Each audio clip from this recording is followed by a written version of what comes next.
अस्सलाम वालेकुम जी। क्या हाल चाल हैं आप लोगों के। मैं तो शुक्र अल्हम्दुलिल्लाह बिल्कुल ठीक ठाक हूँ और इंशाल्लाह आप लोग भी अपने घरों में खुश होंगे, बिल्कुल ठीक ठाक होंगे। Welcome back to my channel. जल्दी से अपना व्लॉग स्टार्ट करते हैं और देखते हैं आज मैंने क्या क्या किया था। अच्छा, ये ना वीकेंड है, संडे का दिन है, मैं ना लंच बनाने लगी थी। मैंने सोचा मैं आप लोगों के साथ ना एक छोटा सा व्लॉग शेयर कर देती हूँ। अच्छा, सुबह जैसे ही हम लोग उठे ना तो मैंने ना नाश्ता बाद में किया, पहले मैंने खाना बनने के लिए रख दिया।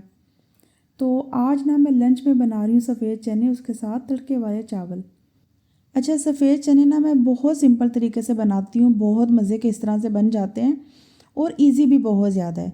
अच्छा, मैं ना बनाती इसी तरह से हूँ सफ़ेद चने। अगर मैंने भुने हुए बनाने हों तो मैं क्या करती हूँ, स्पाइसेस कम या ज़्यादा उस हिसाब से डाल देती हूँ। अगर शोरबे वाले बनाने हैं तो भी मैं स्पाइसेस कम या ज़्यादा करके उस हिसाब से बना लेती हूँ। बनाती मैं इसी तरह से हूँ, कुछ चीज़ें मैं ज़्यादा डाल देती हूँ, कुछ चीज़ें मैं कम डालती हूँ। तो वो हर बंदे का अपना एक स्टाइल है कुकिंग करने का, तो वो उस हिसाब से ही कुकिंग करता है। अच्छा, चने मैंने ना रात को ही भिगो दिए थे। जितनी अच्छी तरह से चने भीगे हुए होंगे ना उतने ही मज़े के बनते हैं।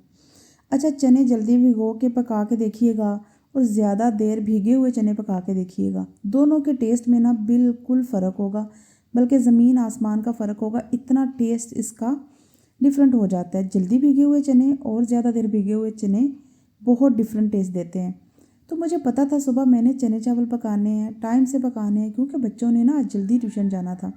इसलिए मैंने सुबह सुबह ही खाना बना लिया था।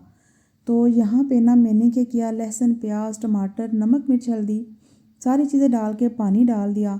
इसको बंद करूँगी और चूल्हे पे शिफ्ट कर दूँगी और इसको मैं 20 मिनट के लिए प्रेशर लगाऊँगी।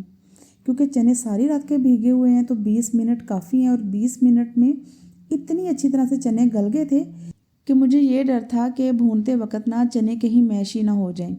तो यहाँ पे जब मैंने प्रेशर खोला ना तो पानी ड्राई हो गया था।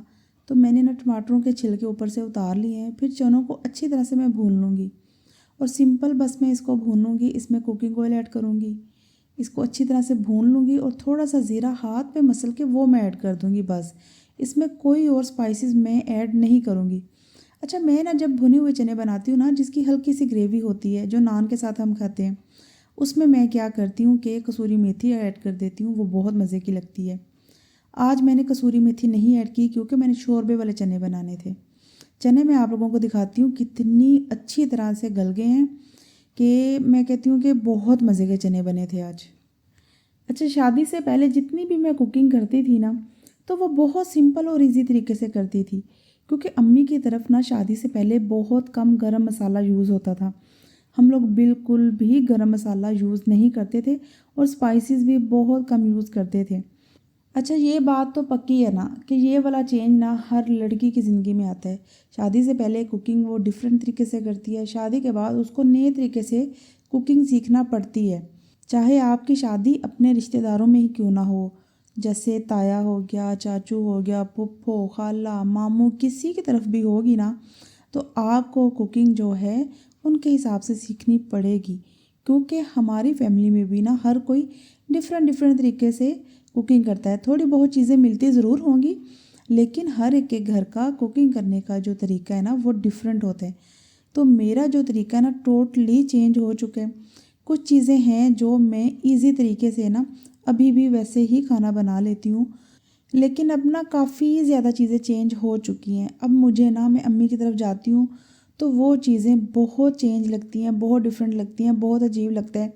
मुझे ऐसा लगता है कि अब ना मेरी सारी चीज़ें ठीक हैं। मतलब कहने का कि एक लड़की की ज़िंदगी में ना ये स्टेज भी आती है कि उसको अपने ससुराल वालों की हर चीज़ ठीक लगना शुरू हो जाती है। वो पुरानी चीज़ें पुरानी बातें भूल तो नहीं सकती, लेकिन जहाँ पे हम इतनी देर रहते हैं ना तो वो तौर तरीके हम इतना अडॉप्ट कर लेते हैं कि हमें वो चीज़ें ही अच्छी लगना शुरू हो जाती हैं। अच्छा जी, यहाँ पे ना चनों को मैंने बहुत अच्छी तरह से भून लिया है। आधे चने मैंने भुने हुए निकाल लिए हैं और बाकी जो सालन है ना उसका मैं शोरबा कर लूँगी और उसको पकने के लिए रख दूँगी। दूसरी तरफ जल्दी से ना फिर मैंने चावल भिगोने हैं, फिर चावलों का तड़का लगाना है और चावल पकाने हैं। तो यहाँ पे ना इसको मैं कवर कर दूँगी, ये पकता रहेगा, उतनी देर में चावल भी पक जाएंगे। और मेरा जो आज लंच है ना वो 1 बजे बिल्कुल रेडी हो गया था। उसके बाद मैंने बच्चों को खाना खिलाया और मैंने ट्यूशन भेज दिया था। अच्छा, यहाँ पे ना चावल अच्छी तरह से चुन लेते हैं, देख लेते हैं चावलों में कोई चीज़ है तो निकाल देंगे, अगर नहीं है तो इस तरह से भिगो देंगे। और वैसे भी इतने साफ़ सुथरे चावल होते हैं, कुछ निकलता ही नहीं है, लेकिन फिर भी एक दफ़ा नज़र ज़रूर मार लेनी चाहिए, क्योंकि जब हम नज़र नहीं ना मारते तो उस दिन ही कुछ निकल आना होता है। वैसे हम जितना मर्ज़ी इनको देख लें, कुछ भी नहीं निकलता। अच्छा, ये बात है कि जो बंदा खाने के मामले में थोड़ा-सा वहमी होता है ना, जिसको ये लग रहा होता है कि मेरे खाने में कोई ना कोई चीज़ निकल आएगी, जैसे बाल हो गया, कोई पत्थर हो गया, कोई चीज़ हो गई, तो वो उस बंदे के खाने में से ज़रूर निकल आती है। स्पेशली हमारे घरों में जो मर्द होते हैं ना, भाई, बाप, शौहर, हमारी औलाद, हमारे बेटे, तो उनके खानों में से ना कुछ ज़रूर निकलता है, और लड़कों के खानों में से ही निकलता है। आज तक लड़कियों के खानों में से ना बहुत कम चीज़ें निकलती हैं। बाल निकलेगा तो लड़के की प्लेट में से ही निकलेगा। तो जितना जो इन चीज़ों से बचता है ना, उसके साथ उतनी ही वो चीज़ें होती हैं। अच्छा जी, अब मैंने ना यहाँ पे ना अंडे भी उबलने के लिए रख दिए हैं, और तड़का भी रख दिया चावलों के लिए। थोड़ा-सा मैंने कुकिंग ऑयल डाला, एक प्याज मैंने स्लाइस में काट के डाला, थोड़ा-सा ना मैंने नमक डाल दिया था ताकि प्याज ना जल्दी से ब्राउन हो जाए।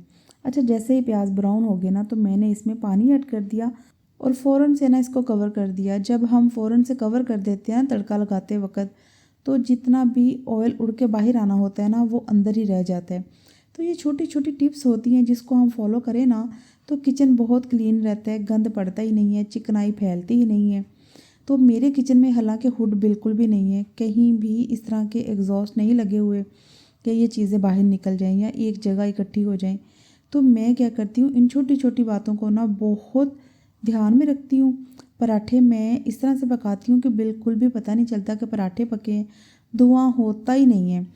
अच्छा, ये बात भी है कि आपके किचन में आके कोई आपकी तरह का काम ना करे, तो बहुत देख देख के गुस्सा चढ़ रहा होता है। वो सारे लोग मेरी इस बात से एग्री करेंगे जो खुद तो सफाई का बहुत ख्याल रखते हैं। तो फिर उनके किचन में जब कोई आके गंद डालता है ना, तो उनको बहुत गुस्सा चढ़ता है। फिर वो लोग क्या करते हैं कि हेल्प लेने की बजाय ना, कि कोई आके हमारी हेल्प करे किचन में, वो कहते हैं नहीं जी मेहरबानी करो, तो जी बैठो, मैं आप पे सारे काम कर लाँगी।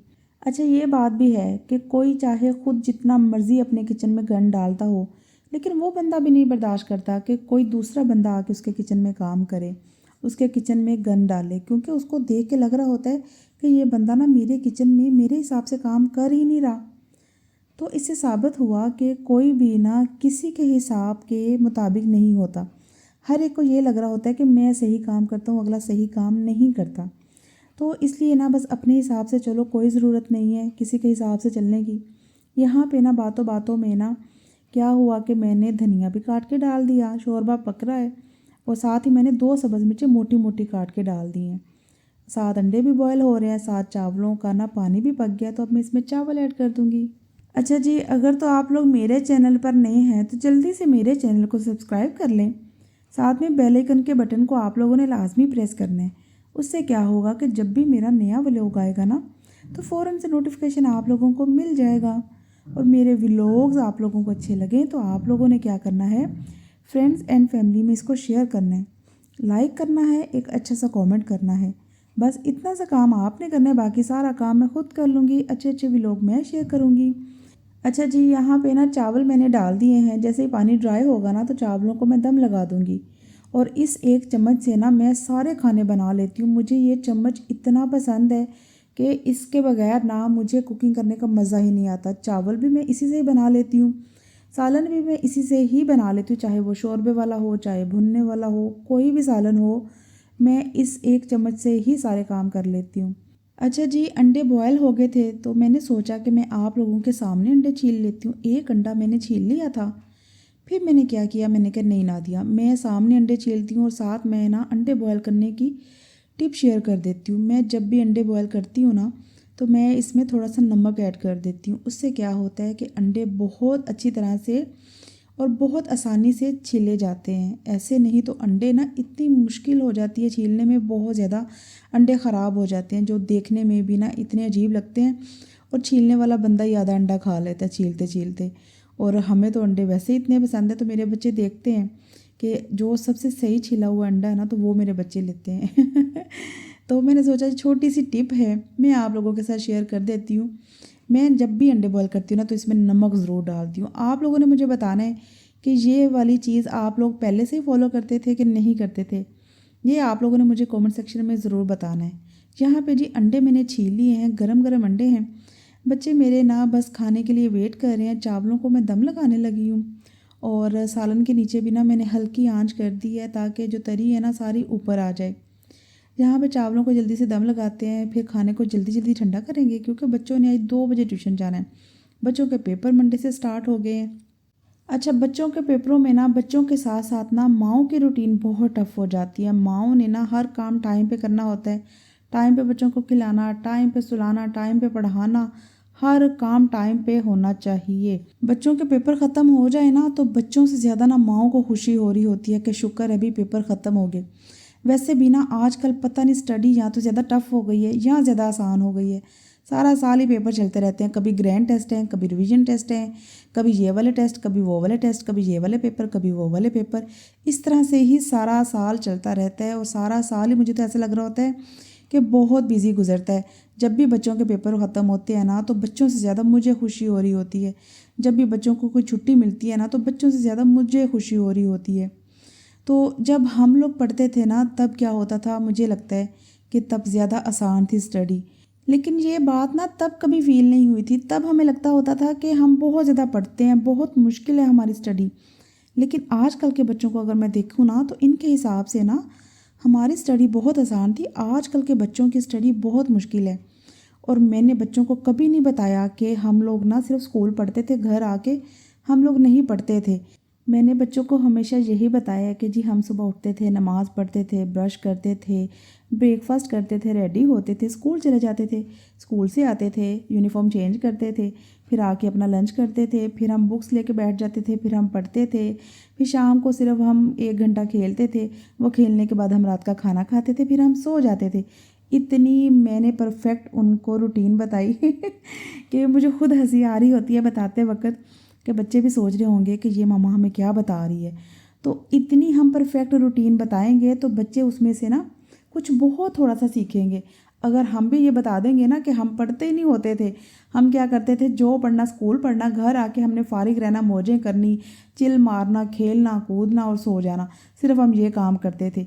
इस तरह अगर सारा सच सच बता दिया ना बच्चों को तो फिर बच्चों ने कोई नहीं पढ़ना। तो इसलिए ना हमें ये काम करने पड़ते हैं, थोड़ा सा ना ज़्यादा बताना पड़ता है तो बस जी यहाँ पे ना खाना रेडी हो गया, बच्चों को जी खाना खिलाते हैं, ट्यूशन भेजते हैं ताकि बच्चे पढ़ के आएँ।